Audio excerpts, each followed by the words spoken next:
we go. Oh, he's got that great big head shake. Always like that. It did not like that. Oh, yeah. Nice hug. Oh, whoa. Oh, this guy. Oh my God. Let's head lap a little bit. Oh, yeah.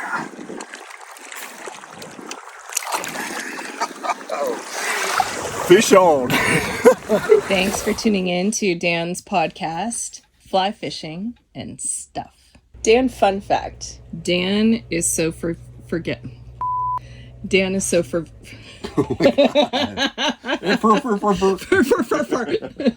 Dan is so forgetful with his keys that I had to attach air tags to every single set that we own. Thank you for joining me on podcast number 3 and Fly Fishing and Stuff. And why and stuff? Because we're going to cover a lot of things in this podcast. Today, we're doing a series on getting started with fly fishing. But for the future, I've got some plans to tell some stories. I have some plans to, just pretty much everything that covers fly fishing, from stories to gear to just sharing the experience and teaching you what I know, teaching you the 40 years of fly fishing that I have stuck in my brain. So I appreciate you taking the time to watch the video. And if you're listening to the audio portion of this podcast, thank you for taking the time.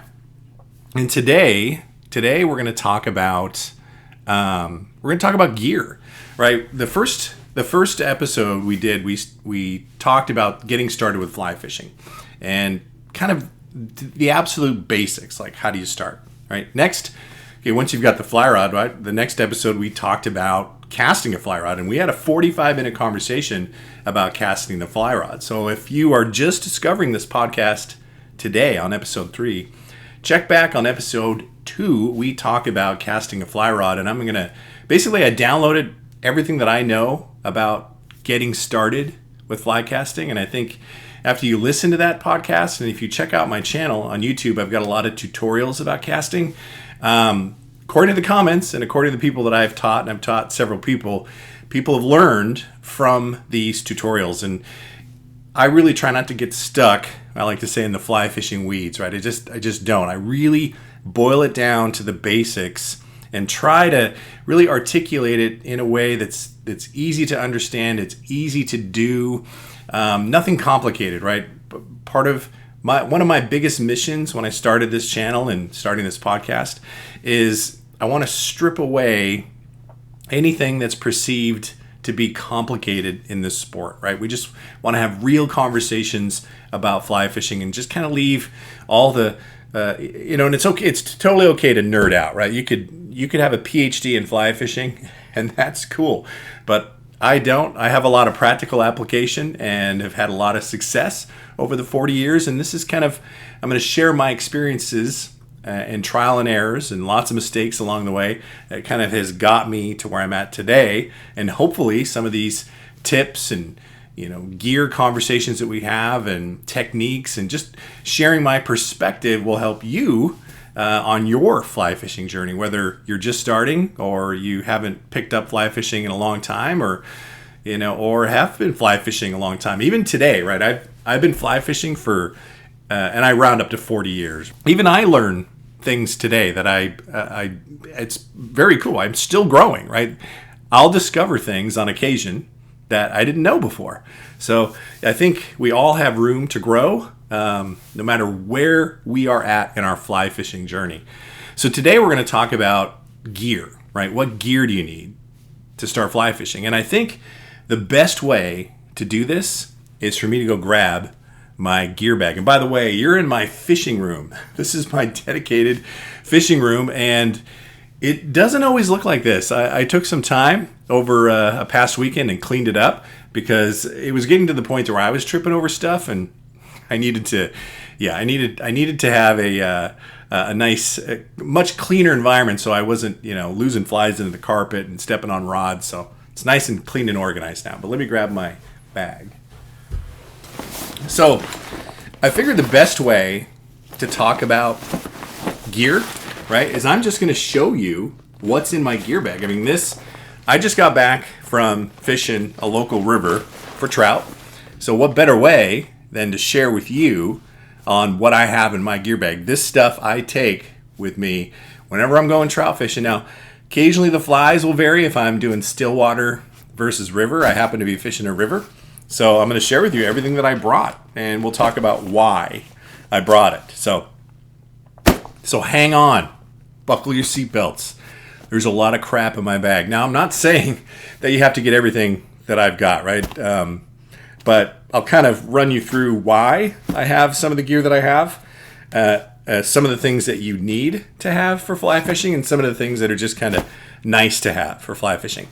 And I have a lot of redundancies, and I'll kind of go over what that means in my bag as well, because, in the past, I've messed up a tapered leader, go to tie another one, and I'm out, right? So part of the reason why I have a lot of redundancies is because I never want to run out of anything. But I think the first thing we should really talk about is this, right? How do you house all your gear? Now, you could put a fly box in your pocket and a pair of forceps in your pocket and maybe roll a tippet and you're good, right? There are some lanyards that go across your neck that you just have kind of the basics. You can do that too. I do bring a lot of stuff when I'm fly fishing, so I like to have a lot of stuff at the ready. Now, when I first started with fly fishing, I started out with a vest. Now, I'll show you what that looks like here. So, here's one way, right? This is one way you can carry your fly stuff. Now, I started with this, but I'm tall, and when you're tall, sometimes you get some back pain, and it's just not very ergonomic, right? When I could only wear this for a few hours, and it just started pulling down on my shoulders and just wasn't very comfortable.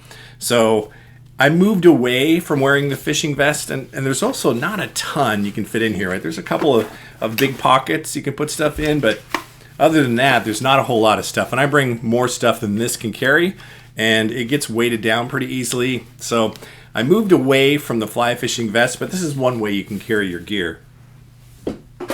The other way is with a fanny pack. Let me get that. So here's way number 2. Now, this is a waterproof kind of fanny pack, or I don't know, belt gear bag. I use this a lot for saltwater fishing, right? A couple times I've gone to Christmas Island, or if I'm in Hawaii, or anytime I'm doing saltwater, right? Sometimes it's sea run cutthroat. I'm wearing this because you don't necessarily need as much stuff for saltwater fly fishing than you do with freshwater. There's so many different variations when it comes to freshwater. Not as many with saltwater, but this is one way that you can carry your bag, and it's goes around your waist, and you can see it's got pad for your lower back, but you can't put a ton of stuff in here, and everything is just kind of thrown in here too, so you have to dig around. They have one extra compartment here for forceps or tippet, but it's just kind of a big waterproof bag. The other is in a backpack. So here's the other variation. Now, I use this kind of as my dry bag. So, are we kind of overexposed here? Maybe a little bit. Sorry about that. Maybe that's a little better. But right here, this is my gear bag. So this, I primarily, it's got a lot of my camera gear in here. So of course it's waterproof, so it stays dry. But there are some people that like to use backpacks for their gear bags. But the biggest thing to consider with these is accessibility, right? If I want to change flies, you'll be digging a ways in this thing trying to find the next fly or whatever else, right? So it's tough, especially if you're in the river and you want to do a fly change. You got to go back to the shore, because if you're trying to dig around in your backpack while standing in a river, it could be, you start losing stuff, start dumping stuff. It wouldn't be good. So it's tough to organize in a backpack and find things, especially if they're little things that you're looking for. So I use this to carry some of my gear if I want to keep things dry, but I don't use it when I'm actually out there fishing. So this is a sling pack, and this is designed, it's very ergonomic, right? Kind of goes over one shoulder, and you'll often see in my videos this orange piece that's dangling down, a lot of times I will attach this to the component that it attaches to over here and just kind of help snug it up to my back. But I can wear this most of the day, right? By the end of an 8-hour day, my back is starting to get a little sore, and I'm not sure if it's just because of the sling pack or just for the fact that I'm getting tired. But this has been the most comfortable way to carry a ton of gear. And what's nice about this is you can sling it around, right? When you sling it around, everything is right here in front of you. So I don't dump everything out. I'll show you. Like this, you can turn it around. So if you're on a river, you can turn it around, and it's like you can kind of see, it's like a workstation. Everything is just right here. So when you're going into and getting stuff out of your gear bag, everything is right here, right? Nothing is falling out into the river or whatever else, because everything is just right here. And then when you're done tying things on, zip things up here, you just flip it around, right? And that's it. So I like the convenience of a sling pack and the comfort. So that's kind of been my choice. So you kind of have to choose on what's best for you. Sorry, I'm pulling on some cords and stuff. And now the computer's about ready to fall. Last time I dropped my phone, that was kind of funny, on the last one. Let's see if I can not wreck my computer. So let's go through my gear bag. So let's start in the very front. So I've got a big pouch, and I'm gonna adjust this here so you can kind of see a little bit better. It's better. So I've got you see this pouch here. It's got a lot of stuff in it. We'll kind of go over what I've got. Now, I've got a lot of rolls of tippet right here. And pretty much I've got all the sizes covered, right? From 5X is my lightest tippet. I really don't like using anything lighter than 5X, and I never have had to. Now, granted, I fished in the Pacific Northwest. There's a lot of select fisheries up here, but I've never tied on 6X. And I've still caught fish. So 5X is the lightest it'll go. But I've got it all the way up to like a 0X if I'm going after the big Lahontan cutthroat. But I've got lots of rolls and some redundant rolls. So I've got a roll of 5X here, 4X, 3X, 2X, 0X, another roll of 4X, another roll of 3X. I usually carry duplicates because it's nothing worse when you're peeling off some tippet material and all of a sudden you run out and you got nothing left. So I carry 2 rolls of the same. So I got 2 rolls of 4, 2 rolls of 3, and so on. So tippet is used if you have a 9-foot tapered leader, and let's say you're just tying fly after fly on and you start getting it shorter and shorter. When you start getting into the thicker part of the taper, you need to tie on a section of tippet to lengthen that leader back to its original 9 feet. It's also used for droppers. So if you're doing a hopper dropper, you've probably heard of that. You use tippet to tie off of the first fly to the second fly. So that's kind of why you have tippet. You'll also notice that I do have some fluorocarbon. Fluorocarbon sinks and sinks faster than monofilament. It also has a bigger strength, kind of a bite strength, abrasion and that type thing, a little more abrasion resistant than monofilament. Monofilament stretches more, so knot tying is a little easier with monofilament, but with any time that you're using a sink tip or you're using a wet fly, whether it's a streamer, and it's going to be sinking, a lot of times I'll tie on the fluorocarbon, especially if I know if I'm going after real toothy fish. So I've got both types. Now I do have just 1 roll of each. I've got a roll of 3X and 4X in the fluorocarbon. I don't have duplicates there because I don't often use it. I've got some gink. This is one way to keep dry flies afloat, just by doctoring it up with gink. I've got some dry shake. A lot of times I'll use that on some of the smaller patterns if I'm trying to keep it up up. Now, one of the things that I typically have in my gear bag is I've got Flyagra. That's it. It is a liquid.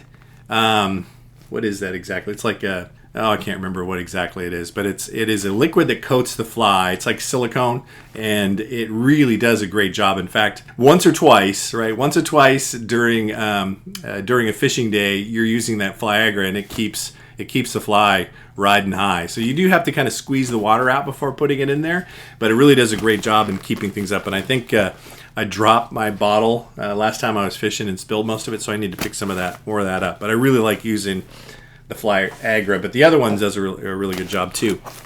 So lots of stuff here. Lots of stuff. So I've got Pepsid, because you never know when you're going to have heartburn. I have got ibuprofen and Tylenol, because when your back starts hurting, it's nice to have that. You can see here I've got a lot of different leaders, right? I've got an Airflow, is using that. They're a great little sink tip kind of piece. It's almost, it has like a leader built into it. But just started using these. So far, so good. Yeah, you could, this or sink tips work real well. Then I have another one. It's a poly leader here that works well for steelhead. I'm not sure why does it keep getting dark? It's kind of weird. But I've got a kind of a polyflow, airflow leader there. I've got basically tapered leaders anywhere from 0x all the way up to, down to 5x. So I've got 5x 9-foot tapered leaders. I've got some that are 12 foot long, some are 9 feet long. But I've got a ton of them here because, I don't know, the inevitability, right? It becomes a little bit of storage, but I don't want to ever run out. So I've got really probably more than you'll ever need. And, you know, these, when you fish as much as I do, you know, you do have to have quite a few tapered leaders. So I have a ton of different tapered leaders. I try to buy them in 3-packs because they're just a little more economic that way. I have a few that are in 12 foot right here. And I have a couple of swivels. Now, I have been using these swivels. I don't know if you can see that there. Will it come in? Yeah, there we go. So I've been using these swivels if I'm using some big boy streamers, right? If I know I'm just chucking streamers, and especially on a sink tip, you know, I'll tie off of the really heavy butt end of a tapered leader. I'll put either a 0x, 3x fluorocarbon on the end of this swivel, and it does help a little bit with the line twisting, but it's just kind of a super heavy duty setup. Short leader application to where you're not really concerned about presentation.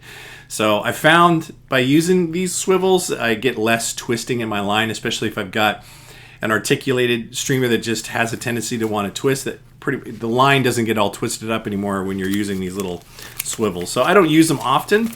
And I do have some tippet rings in here. I have a love-hate relationship with tippet rings. It takes me usually 3 or 4 tippet rings, the trout size, to even get one tied on. So I'm not a big fan of tippet rings. I use a double surgeon, tie on some tippet if I need to lengthen it, and don't really mess around. Tried them, you know, not a big fan of the tippet rings, but they're in my bag all the same, just in case I find myself with an application where I want to use it. So the next little sleeve, so you're going to need forceps, right? This is something you're going to need. I have a cutter on mine because it's kind of a 2-in-1 tool. I have got some indicators. Now, you'll see I've used these tins that I got in fly shops, and, you know, it just kind of keeps them nice and organized and from getting squashed. You can see I've got the Oros indicators there. Not a very good camera, sorry. And then the smaller ones here as well. So got my indicators here. What else do I got? I've got a little microfiber cloth here for my sunglasses. I got another little case. There's more indicators in here, different sizes. Cigar punch. Not quite sure what that would be for. Lighter for my cigars. Lip balm, right? You're gonna need some lip balm, especially on sunny days. It's more Advil that I don't need to have in there, so it's redundant. Yeah, I'm just gonna chuck this. Throw my garbage can. Don't need it. It's probably pretty old. And then I've got a nail knot tool because you just never know, right? Sometimes the welded loops on fly line can fail, and if that happens, you know, you're kind of SOL unless you have a nail knot tool. So I keep a nail knot tool around just in case disaster. So I have that. All right, so that's pretty much on the outside. So let's look on the inside. So on my side pocket here, I've got good pair of polarized sunglasses. Let's get into the bag. I carry a microfiber cloth. A lot of reasons. My camera might get wet, need to wipe it off. I might need to squeeze out some water on a big fly before I reapply like dry shake or something on it. It's just nice to have a little microfiber cloth because you just never know when you might need one. So I keep that one in my bag. I've got a great big box of streamers. See here? So I was fishing a river, and Sculpzillas are some of my favorite patterns, but I've got the big box of streamers. I've got a box of dry flies, double-sided box, a lot of different variations and stimulator patterns. I've got another streamer box, just of some other different smaller Sculpzillas, some yellow flies, just some more streamers there. I have got, this is a box just kind of full of nymphs and that type thing. I've got a box here, little egg patterns, some San Juan worms. These are more swimming nymphs that are more for lakes, but typically I bring this box because of all of the little eggs and San Juan worm patterns. I've got kind of micro leeches and that type thing. Balance leeches are in here. So this one's loose. So I have a box of a lot of the kind of the smaller streamer patterns. Dry flies. So I've got a little tiny dry flies. Pretty much cover all the bases here just in case something small starts hatching. I want to make sure I'm prepared. Here's another big kind of hopper and different type of stimulator box. Another box here, just full of all different types of streamers. It's double-sided. Pretty much got all the bases covered. Here, a couple of jig leeches in there that can be really good as well. And here's some extra line. So don't throw this in the river. Throw it in your gear bag, throw it in your waders, and then throw it away when you get home. So just trying to be a good steward. I've got a couple the Skagit type of sink tips that I've been using for steelhead. This is just another tapered leader.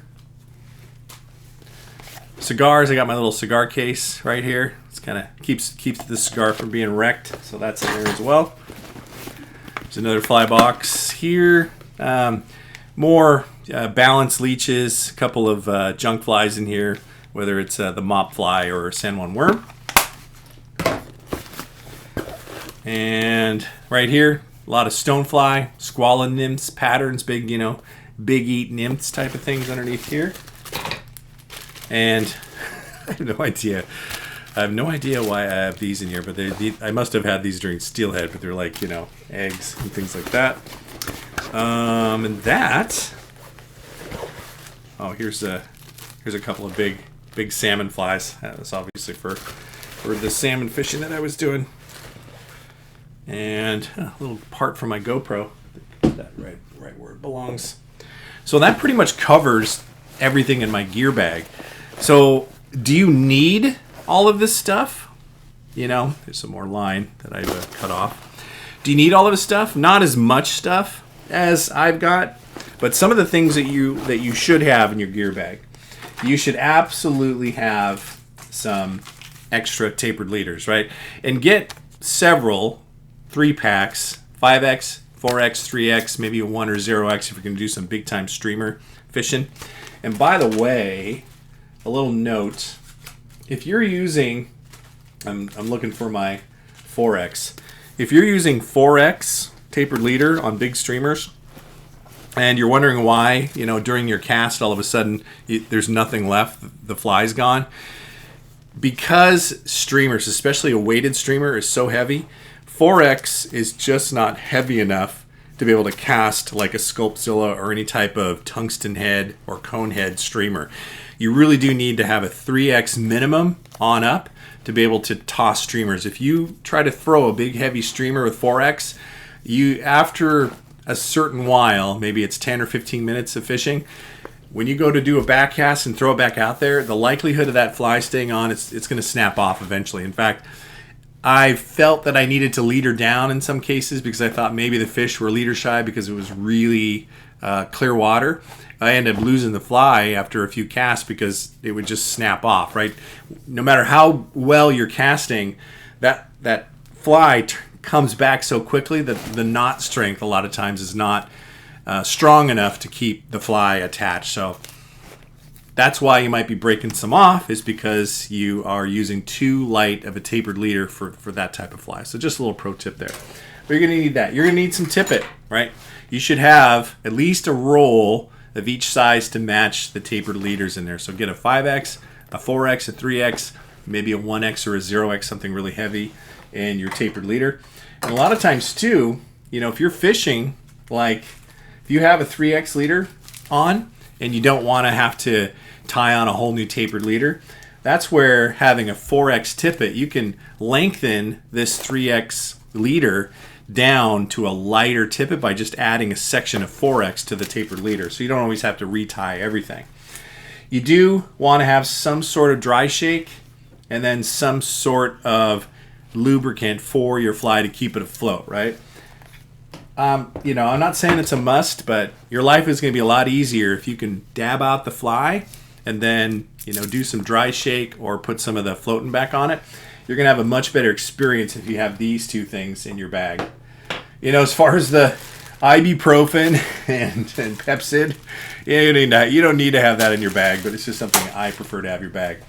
So you are going to need some indicators, right? So I've been using Oros indicators lately because they're just freaking phenomenal. They don't twist your line. So I'm not affiliated with Oros. I'm just a really big fan. And again, they're a family-owned company. Just a brilliant design because it doesn't twist your line. A lot of the airlocks and some of the other type of indicators that attach to one end or the other, the inevitability of them twisting, it happens. You can't get away from it. Oros, I mean, they are right, the line goes right down the middle of this indicator, so it can't twist. So it's just a really genius design. You crank them down just a little bit and they don't slide even on lighter tippet. Lots of different sizes. Typically, you know, I'm using the big one for rivers, but they've got these tiny ones. I can pull one out here. These tiny ones right here if you're fishing chironomids, that type thing in lakes. But I'm a big fan, so I would definitely get some Oros indicators. Fly boxes, you know, realistically, I mean, you can keep your flies in a tin, but it's not really sustainable for the long term. So you're going to want to get a couple of fly boxes. I have so many different ones. I like this one. I picked this one recently up. It's got a magnet bottom, so these flies don't have a tendency to pop out when you open it up. I do like the waterproof boxes. These aren't completely waterproof, but if you do drop them in the water, it helps. The water doesn't get in there super quick, right? If you submerge this for a while, it's not completely watertight. But I kind of like the water resistant boxes just because, you know, you're going to drop them in the water inevitably and pick them back up, and now your whole box isn't soaked. Another fly fishing tip for you: if you put away a fly like this that was wet and you close up your box, that has the chance, if you're getting some rusty flies, the moisture that's trapped in this box can rust an entire box. In fact, I learned that the hard way. I was putting away my flies wet after changing them, and then I'd forget, right? I'd come home and I'd throw my bag in the room, and next thing you know, the next time I go fishing, all of my hooks were rusty, and I was like, what the heck? It's because I was putting away the fly wet, closing the box and putting it away.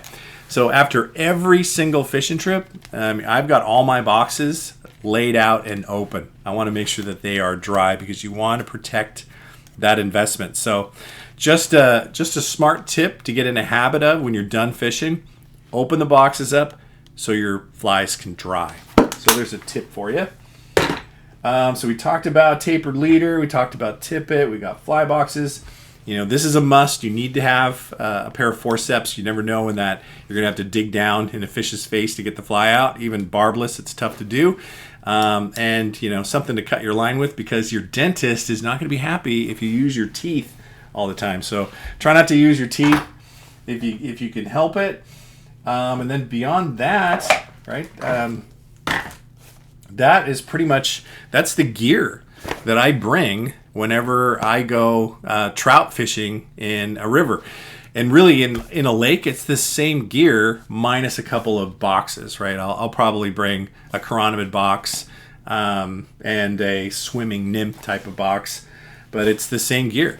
So that's really the extent of what you need in your gear bag. So once you decide what's right for you, whether it's a sling pack, whether it's a vest, whether it's a backpack, or whether it's kind of like that fanny pack, that's what I carry. Now granted, there's a lot there appears to be a lot of stuff in my bag. It's because I have a lot of redundancies. But if you're just buying 1 or 2 packages of tapered leader, a few rolls of tippet, a couple of fly boxes, and some of the other things that we saw here, I mean that's not a ton of stuff. So but that's the basics that I use on every trip. It's okay. Well, that pretty much covers it. And there's a lot of other gear out there, right? There's a ton of gear, and a lot of it is things that you don't need. They have those little trash cans. I think Fish Pond makes a little trash can. It's kind of convenient to have, but it's just more stuff hanging off of your pack. So if I see some trash, a lot of times I'm putting it in my net. If I'm breaking off pieces of monofilament, I'm either stuffing them in my waders, or as you saw here, I'm stuffing them in my gear bag, and I just throw them away when I get them home. To have something else dangling, you're just inviting things to catch on your gear bag. I mean, it's bad enough that we all know, right? This piece right here, this is literally like a fly line magnet. No matter what you do, your line's going to get caught in that, even when you put this little thing over it. So why add more things dangling off of your pack that is just going to cause you grief down the road, right, when it comes to snag points, right? So I try to minimize my snag points as much as I can. And during it's bad enough, during the months the mosquitoes are in, I'll have this attached to my pack. And if you don't know what this is a thermocell. This is the one thing that I have found that truly keeps mosquitoes away. In fact, I was in Alaska, and if anyone's been to Alaska, the mosquitoes can be just nuts. I mean, within minutes, you have hundreds swarming around your head. It's unbelievable. I primed this thing. Actually, I had it primed in the car, and put it right on my sling pack as I got out of the car. And the mosquitoes were at bay. They did not bother me in Alaska hiking down a small little creek. These things work. So it's one of those things where you got to have it primed and ready to go, right? Because it takes about 5 minutes for this thing to be super effective as this piece heats up here, and this it's like a citronella or something, but it's some natural. It's probably not natural. See, I'm looking at the packs right here. I don't know what's in it, but it's mosquito repellent. I'm sure it's probably has some like citronella and some of the oils in there that heat up and the mosquitoes don't like. You can see here, these are the little butane bottles that go on the bottom of this thing. Lasts for 6-7 hours of use, but holy smokes, no more DEET, right?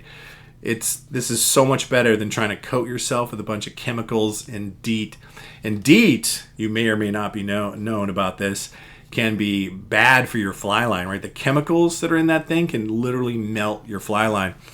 As well as sunscreen, right? I don't use that spray sunscreen because that can also have chemicals in it that'll turn your fly line into goo. So a lot of times, I'm just using regular lotion type of sunscreen when I'm out there because this won't harm your fly line. So anything generally in an aerosol bottle, try to avoid, because it can be just really bad for your fly line. I mean, I literally watched a buddy of mine, his fly line, the casing just started getting sticky and almost to a goo with a bug spray. So imagine what it's doing to you when it's on your skin. So that Thermocell, no more chemicals on your skin. I use just kind of the lotion type of sunscreen. Works really well. All right. Well, I'm interested to see what else you'd like me to cover on this podcast. So I've got a lot of ideas myself, but feel free to shoot me an email. My email is flyfishdan@gmail.com. Pretty easy to remember. Or make a comment if you're watching this on YouTube. Make a comment down below on some of the things that you'd like me to cover on this podcast. I'm looking forward to having Kobe on. Kobe's going to join me on a few podcasts, and we're just going to, talk fly fishing. But if you have any ideas, I'd love to hear them. And I appreciate you spending about 40 minutes with me today. So thank you for your time. And yeah, until the next time, fish on.